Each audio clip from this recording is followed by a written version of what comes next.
অমুসলিম রাষ্ট্রগুলোতেও কিন্তু এই বিবাহের উপর কোনো ট্যাক্স প্রদান করতে হয় না। দ্বিতীয় বিবাহ করলে আরেকটু বেশি করতে হবে, তৃতীয় বিবাহ করলে আরেকটু বেশি, চতুর্থ বিবাহ করলে আরেকটু বেশি।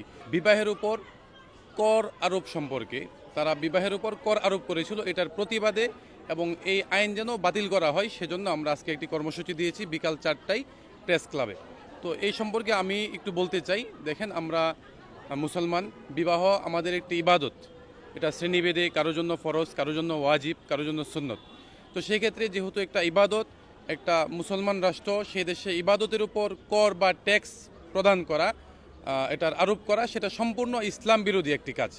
তো বিগত সরকার এরকম বিভিন্ন রকমের ইসলাম বিরোধী কাজ করেছে, এর মধ্যে অন্যতম এটি একটি।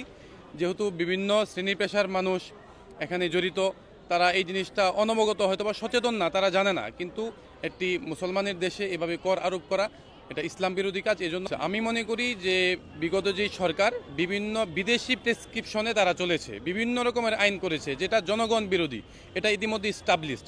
তো সেই লক্ষ্যে আমার মনে হয়েছে বিদেশি কোনো এজেন্ডা বাস্তবায়ন করতে তারা এরকম আইনটা করেছে। 2016 সনে এই আইনটি করা হয়, কিন্তু এতদিন পর্যন্ত আমাদের এটা স্বৈরাচারী শাসনের কারণে বয়ে যেতে হয়েছে।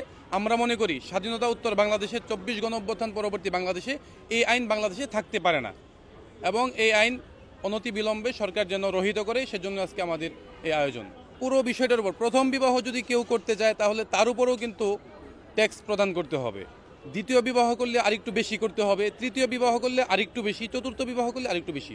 সেক্ষেত্রে প্রথম যেই বিবাহ, সেই বিবাহে যদি আপনি ধরেন 100 টাকায় আপনি ট্যাক্স প্রদান করলেন, মানে আপনি 100 টাকা দিয়ে দিচ্ছেন অবলীলায়, কিন্তু এটা তো একটা ইসলাম বিরোধী কাজ। যেহেতু এটা একটা মুসলমান রাষ্ট্র, বিদেশি যেই রাষ্ট্র, আপনার অমুসলিম রাষ্ট্রগুলোতেও কিন্তু ইবাদতের উপর বা এই বিবাহের উপর কোনো ট্যাক্স প্রদান করতে হয় না। তো এটা এক ক্ষেত্রে তো মানে দ্বিতীয় বিবাহ যদি কেউ করতে চায়, তৃতীয় বিবাহ, এটার একটা প্রতিবন্ধকতা হতে পারে। তাছাড়া সরাসরি প্রথম বিবাহের ক্ষেত্রে এটা একটা অনইসলামিক কাজ। এটা বহু বিবাহ বন্ধ করার কারণ হিসাবেও দেখা যায়।